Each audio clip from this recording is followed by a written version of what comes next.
Lectura del Santo Evangelio según San Marcos. En aquel tiempo, cuando Jesús regresó en la barca al otro lado del lago, se quedó en la orilla y ahí se le reunió mucha gente. Entonces se acercó uno de los jefes de la sinagoga llamado Jairo. Al ver a Jesús se echó a sus pies y le suplicaba con insistencia: «Mi hija está agonizando, ven a imponerle las manos para que se cure y viva». Jesús se fue con él y mucha gente lo seguía y lo apretujaba. Entre la gente había una mujer que padecía flujo de sangre desde hacía 12 años. Había sufrido mucho a manos de los médicos y había gastado en eso toda su fortuna, pero en vez de mejorar, había empeorado. Oyó hablar de Jesús, vino y se le acercó por detrás entre la gente y le tocó el manto pensando que con solo tocarle el vestido se curaría. Inmediatamente se le secó la fuente de su hemorragia y sintió en su cuerpo que estaba curada. Jesús notó al instante que una fuerza curativa había salido de él, se volvió hacia la gente y les preguntó: «¿Quién ha tocado mi manto?». Sus discípulos le contestaron: «¿Estás viendo cómo te empuja la gente y todavía preguntas quién me ha tocado?». Pero él seguía mirando alrededor para descubrir quién había sido. Entonces se acercó la mujer asustada y temblorosa al comprender lo que había pasado. Se postró a sus pies y le confesó la verdad. Jesús la tranquilizó diciendo: «Hija, tu fe te ha curado. Vete en paz y queda sana de tu enfermedad». Todavía estaba hablando Jesús cuando unos criados llegaron de casa del jefe de la sinagoga para decirle a éste: «Ya se murió tu hija, ¿para qué sigues molestando al maestro?». Jesús alcanzó a oír lo que hablaban y le dijo al jefe de la sinagoga: «No temas, basta que tengas fe». No permitió que lo acompañaran más que Pedro, Santiago y Juan, el hermano de Santiago. Al llegar a la casa del jefe de la sinagoga, vio Jesús el alboroto de la gente y oyó los llantos y los alaridos que daban. Entró y les dijo: «¿Qué significa tanto llanto y alboroto? La niña no está muerta, está dormida», y se reían de él. Entonces Jesús echó fuera a la gente y con los padres de la niña y sus acompañantes entró a donde estaba la niña. La tomó de la mano y le dijo: «Talita cum», que significa: «Óyeme niña, levántate». La niña, que tenía 12 años, se levantó inmediatamente y se puso a caminar. Todos se quedaron asombrados. Jesús les ordenó severamente que no lo dijeran a nadie y les mandó que le dieran de comer a la niña. Palabra del Señor.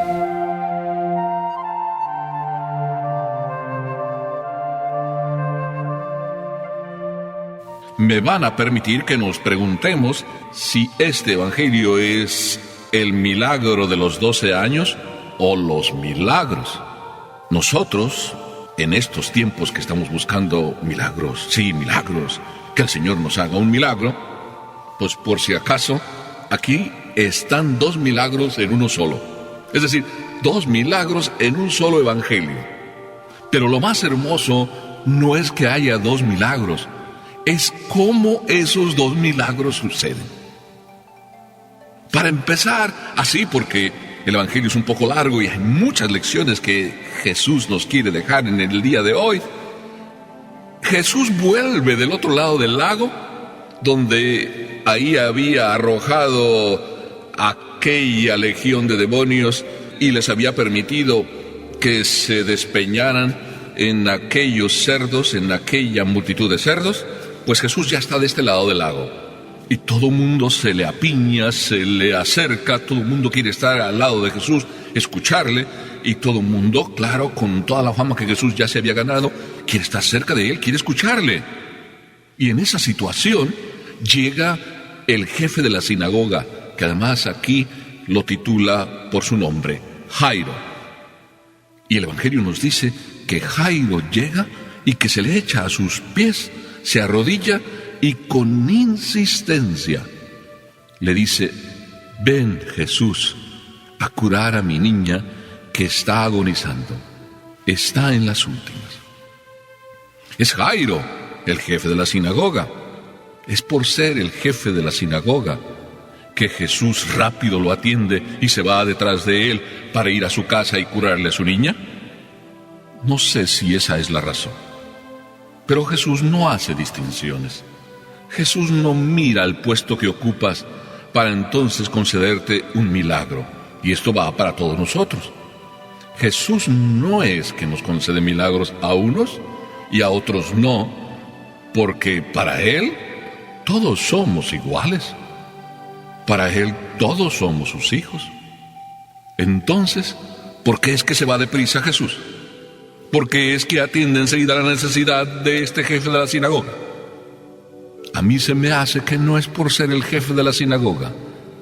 A mí se me hace que es por lo más grande que un hombre tiene. Tú y yo eso lo tenemos. Sabernos arrodillar, saberle suplicar a nuestro Señor desde lo profundo de nuestro propio corazón y sabérselo pedir. Cuando una persona verdaderamente tiene necesidad, insiste. Si es un capricho, lo dice una vez y ya. En este caso, ¿cómo no? Si es el padre y su hija se le está muriendo, el Evangelio no nos dice si es hija única, lo mismo da. Era su hija de 12 años, una niñita en peligro y casi a punto de morir. Así es de que Jesús, con esa humildad que el Padre viene a pedirle y con esa insistencia, se va detrás de él y la multitud se queda.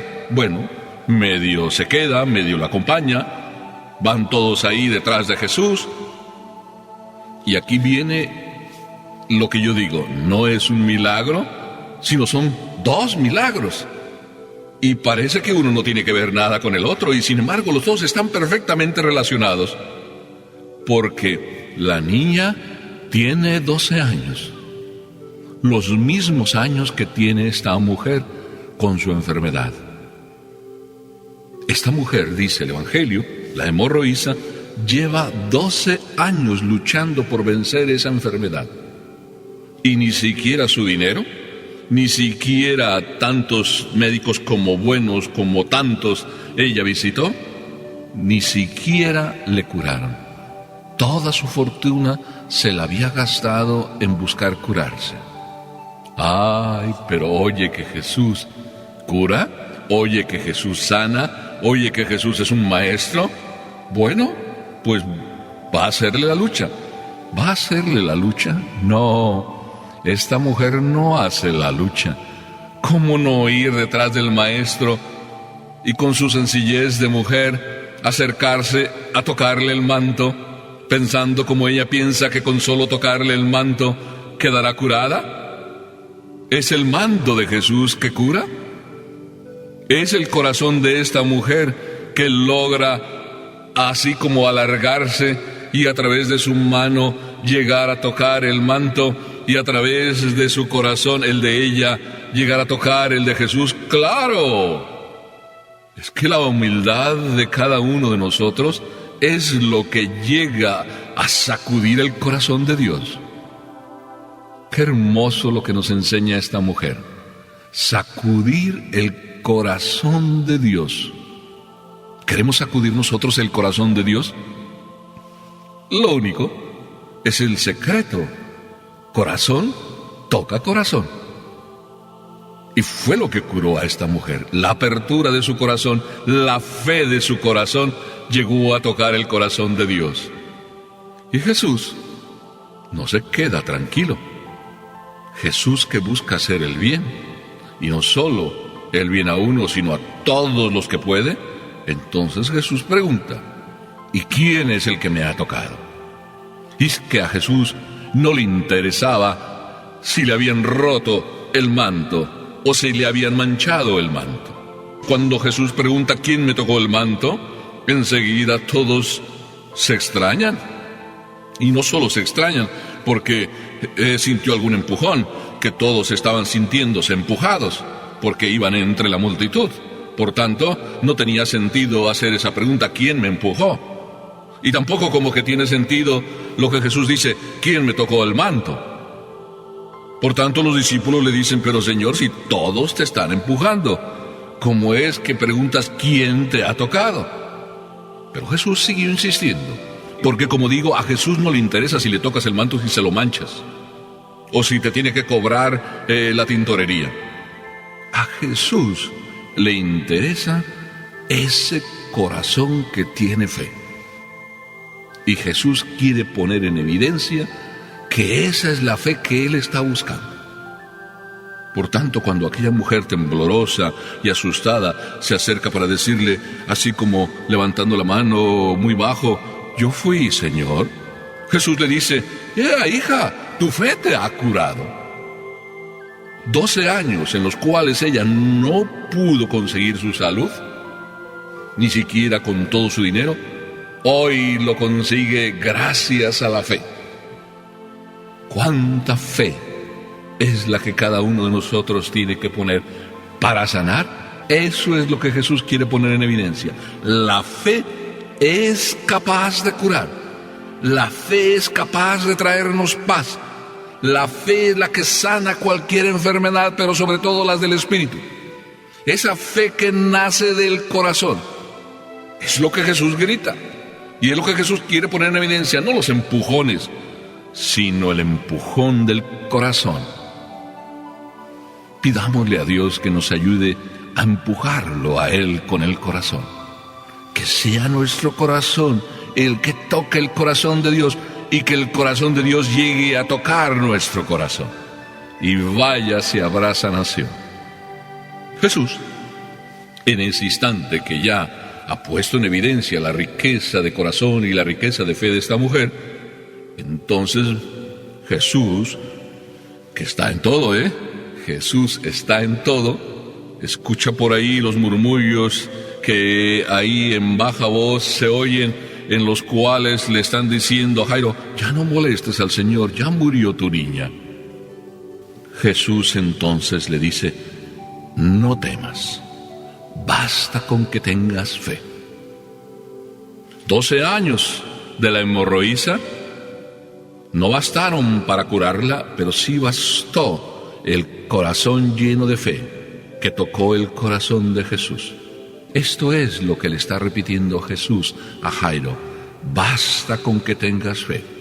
Es decir, basta con que tu corazón sea capaz de tocar el corazón de mi Padre. Y entonces vendrá la sanación. Pero como esto es una cuestión de fe, y todos cuando Jesús dijo, esta niña no está muerta, empezaron a reírse, entonces Jesús eligió 5 testigos de la gran curación que iba a pasar también a los 12 años. Una niña a los 12 resucitaría. 5 testigos, los papás y los 3 apóstoles. Jesús no quiso más testigos. Y después de que Jesús resucitó a aquella niña y se la entregó a sus padres, qué paz, qué tranquilidad para ellos. Yo creo que cada uno de nosotros, si vivimos así con fe, si basta con que tengamos esta fe de la hemorroísa capaz de tocar el corazón de Dios, si basta con que tenemos la fe de Jairo para lograr tocar el corazón de Dios, entonces, con la misma frase que empecé podía terminar. ¿Son 12 los años para un milagro? ¿O 12 años para un milagro y 12 años para otro? ¿Cuántos años tienen que pasar para que llegue a nuestra alma el gran milagro de que la fe una nuestro corazón con el corazón de Dios? No lo sé. Pero si son 12 años, bienvenidos sean. Y si es antes, que la fe desde el corazón, toque el corazón de Dios. Y para eso hay que hacerlo de rodillas y con insistencia, como lo hizo Jairo, de rodillas y con insistencia. Y palparemos más de 2 milagros a los 12, millones de milagros. Que así sea.